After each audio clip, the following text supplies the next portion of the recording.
நெஞ்சாரே காண தேகத்தை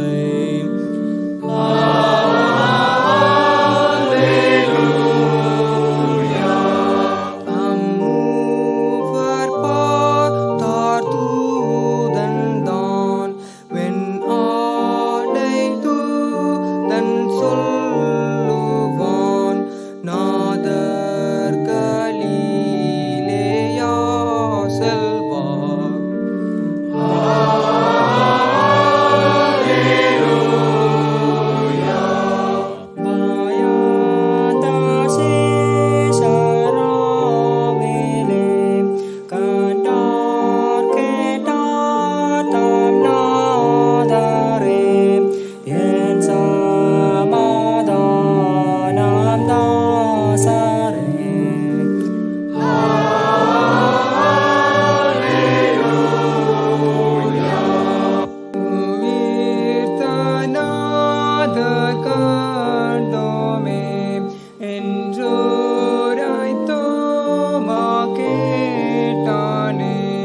நம்பான் சந்தேகம் கொண்டானே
அன்பானவர்களே, எல்லாருக்கும் இயேசு கிறிஸ்துடைய உயிர்த்தெழுந்த திருநாளின் வாழ்த்துக்களை தெரிவித்துக் கொள்கிறேன். இந்த காமா நிகழ்ச்சி மூலமாக உங்களை சந்திப்பதில் பெயர் மகிழ்ச்சி அடைகிறேன்.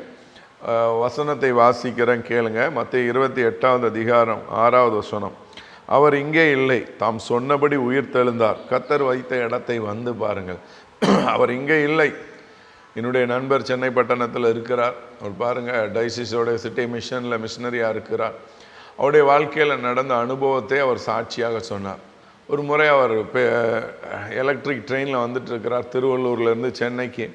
அப்படி வரும்போது அவருக்கு புத்தகம் படிக்கிற பழக்கம் உண்டு. இப்போ தானே எல்லாம் செல்ஃபோன் வச்சுருக்கோம், அந்த நாட்களில் செல்ஃபோன் கிடையாது. அதனால் புத்தகத்தை படிக்கிற பழக்கம் உண்டு. அந்த வழியாக வந்த ஒரு சிலர் புத்தகத்தை அவர்கிட்ட கொடுத்தாங்க. லூக்கா சுவிசேஷ புத்தகத்தை அவர் கரத்தில் கொடுத்தாங்க. அந்த புத்தகத்தை வாங்கி அவர் வாசிக்கிட்டே இருக்கிறார். இயேசுடைய வாழ்க்கை வரலாறை வாழ்க்கையில் முதல் முறையாக வாசிக்கிறார். இயேசு கிறிஸ்துடைய பிறப்பு, சிறு வயதில் இருந்தது, அவருடைய வாலிப நாட்கள், அவருடைய ஊழியம், அவர் எல்லாருக்கும் நன்மை செய்தார். அதெல்லாம் வாசிக்கும் போது இயேசு ரொம்ப நல்லவர், இல்லை புத்தன் காந்தி மாதிரி அவரும் ரொம்ப நல்லவர் என்று நினைத்தார். ஆனால் குறிப்பிட்ட நேரத்தில் இயேசுவை அடித்தார்கள், கொன்னார்கள். அப்போவும் நினச்சார், எல்லா தலைவர்களை மாதிரி இயேசுவை கொண்டுட்டாங்க, நல்லவங்களுக்கு காலம் இல்லை அப்படியெல்லாம் நினச்சார். ஆனால் அவருடைய மரணம் அடைந்தார் அப்படின்னு போட்ட உடனே அதோட அந்த சாப்டர் முடிஞ்சிடும்னு பார்த்தார். அடுத்த பக்கம் வந்தது, வாசித்தார், அவர் சொன்னபடி உயிர் தெழுந்தார்.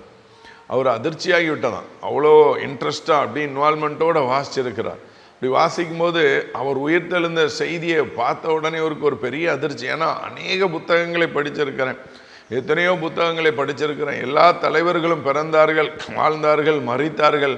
ஆனால் ஒருவர் கூட உயிரோடு எழுந்ததாக வாசிக்கவில்லையேன்னு சொல்லி உலக சரித்திரத்தை ஆண்டவர் ரெண்டாய் பிளந்தார். அவர் சொன்னபடி அவர் உயிர்த்தெழுந்தார்.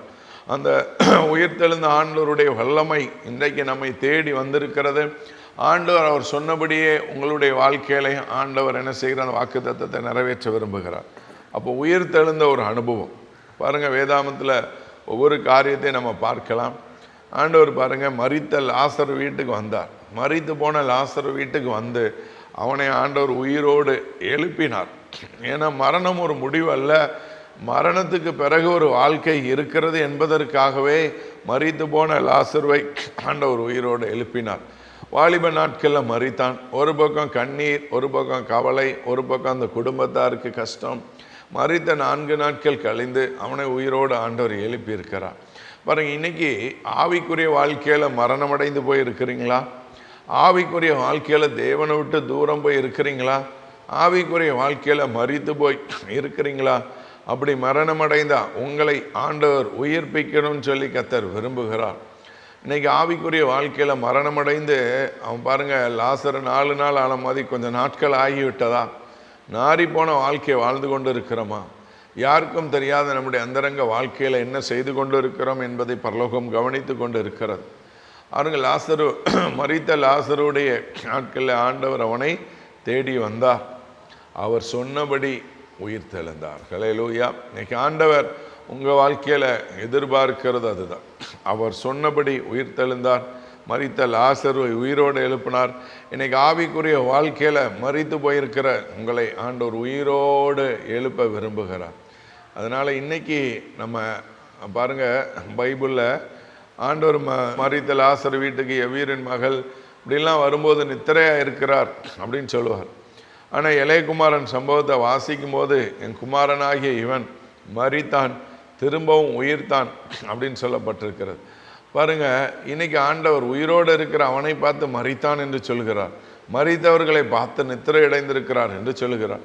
அப்போ ஆண்டவருடைய பார்வையில் மரணம் என்பது ஒருவேளை நம்ம செத்து அடக்கம் பண்ணப்படுகிறது அல்ல, தகப்பனை விட்டு தூரம் போகிறதே மரணம். இன்னைக்கு ஆண்டவரை விட்டு தூரம் போயிட்டீங்களா?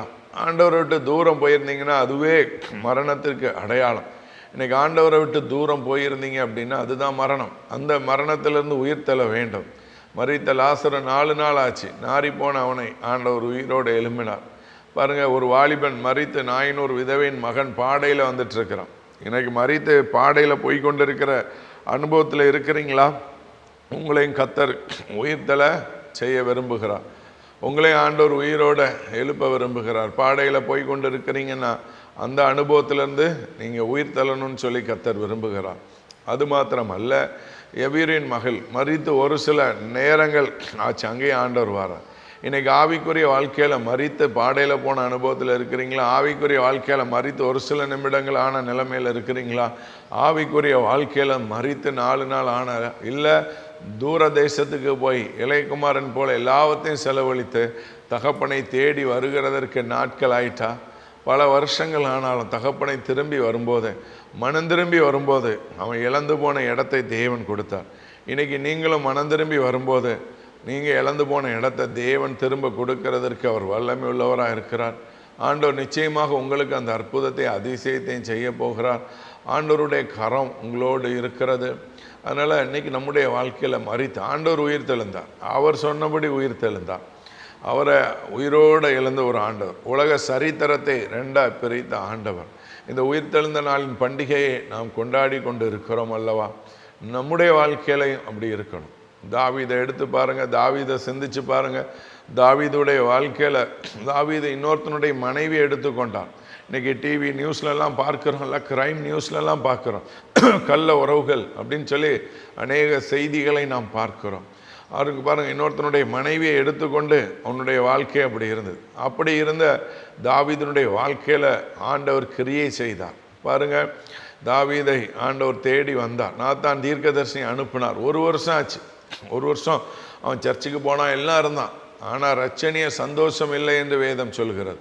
ரட்சணிய சந்தோஷத்தை திரும்ப எனக்கு தாங்க அப்படின்னு சொல்கிறான். அப்போ ஆவிக்குரிய வாழ்க்கையில் மரணமடைந்த ஒரு அனுபவம், அப்படிப்பட்ட அனுபவத்தை உயிர் தழுவதற்காக தான் ஆண்டவர் நாத்தான் தீர்க்கதரிசி அனுப்புகிறார். இன்றைக்கி இந்த செய்தியை கேட்டுக்கொண்டிருக்கிற நீங்கள் ஏதோ ஒரு நாட்களில் ஆண்டவர் விட்டு தூரம் போயிட்டீங்களா? இல்லை விபிஎஸ்ல ஆண்டவரோடு நான் சின்ன வயசில் நல்லா இருந்தேன், இப்போ தூரம் போயிட்டேன். இல்லை வாலிப வயசில் ஆண்டவரோடு நல்லா இருந்தேன், இப்போ தூரம் போயிட்டேன். ஆண்டவர் விட்டு தூரம் எவ்வளோ தூரம் போயிருக்கீங்களோ இன்றைக்கி திரும்பி வாங்க, தகப்பனை தேடி வாங்க, அந்த பழைய அனுபவத்துக்குள்ளே வாங்க. ஆதியில் கொண்டிருந்த அன்பை நீங்கள் விற்றுக்கொள்ளணும். ஆண்டவர் அந்த ஒரு குறையை தான் நம்மேல் சொல்லுகிறார். ஆதியில் கொண்டிருந்த அன்பை விட்டா என்று உன் பேரில் ஒரு குறை உண்டு. ஆதியில் எவ்வளோ அன்பாக இருந்தீங்க, ஆதியில் எவ்வளோ நெருக்கமாக இருந்தீங்க. இன்றைக்கி அப்படிப்பட்ட சூழ்நிலையை தேவன் நம்முடைய வாழ்க்கையில் அனுமதித்திருந்தார். இன்றைக்கு ஆண்டவர் உங்களை அழைக்கிறார். திரும்பவா, திரும்பவா, வாலிபனை திரும்பவா, பார்த்து கொண்டு இருக்கிற பெரியவர்களை திரும்பவாங்க. இதுதான் ஆண்டவர் சமூகத்தில் வர வேண்டிய சரியான தருணம். பாருங்கள், தாவீதின் இடத்துல அவன் சொல்கிறான், இப்படி ஒருத்தனுக்கு செல்வந்தர் இருக்கிறான், பக்கத்தில் ஒரு ஏழை விவசாயி இருக்கு, அவனுக்கு ஒரே ஒரு ஆட்டுக்குட்டி, அதை கொண்டுட்டான்னு சொல்லும்போது அந்த மனுஷன் கொல்லப்பட வேண்டும். அப்போ நாத்தான் தீர்க்கதரிசி சொல்கிறான், நீயே அந்த மனுஷன். அப்படி சொன்ன மாத்திரத்தில் அவனுடைய வாழ்க்கையில் பாருங்கள், அவன் உடனே நீ நான் ராஜா என்னை இப்படி சொல்லிட்டேன் அப்படி சொல்லிட்டேன் நியாயம் தீர்த்துறோம் அப்படியெல்லாம் சொல்லாமல் அவன் பவ்யமாய் ஆண்டவர் சமூகத்தில் ஆண்டவர் நறுங்குண்ட இருதயத்தோட தேவ சமூகத்தில் வந்தான். இன்றைக்கி நீங்களும் தேவன் சமூகத்தில் வரும்படி தேவன் அன்போடு உங்கள் இடத்துல எதிர்பார்க்கிறார். உலகத்திலேயே எத்தனையோ தெய்வங்கள் சொல்லப்படுகிறது. ஆனால் அத்தனை தெய்வங்கள் வாழ்ந்ததா சரித்திரம் வச்சுருக்காங்க, மரித்ததா சரித்திரம் வச்சுருக்காங்க. ஆனால் உயிர் தெழுந்த ஒரே ஒருவர் தான் தெய்வமாக முடியும். அவர் ஆண்டவராகிய இயேசு கிறிஸ்து. அவர் மாத்திரம்தான் சொன்னபடி உயிர் தெழுந்தார்.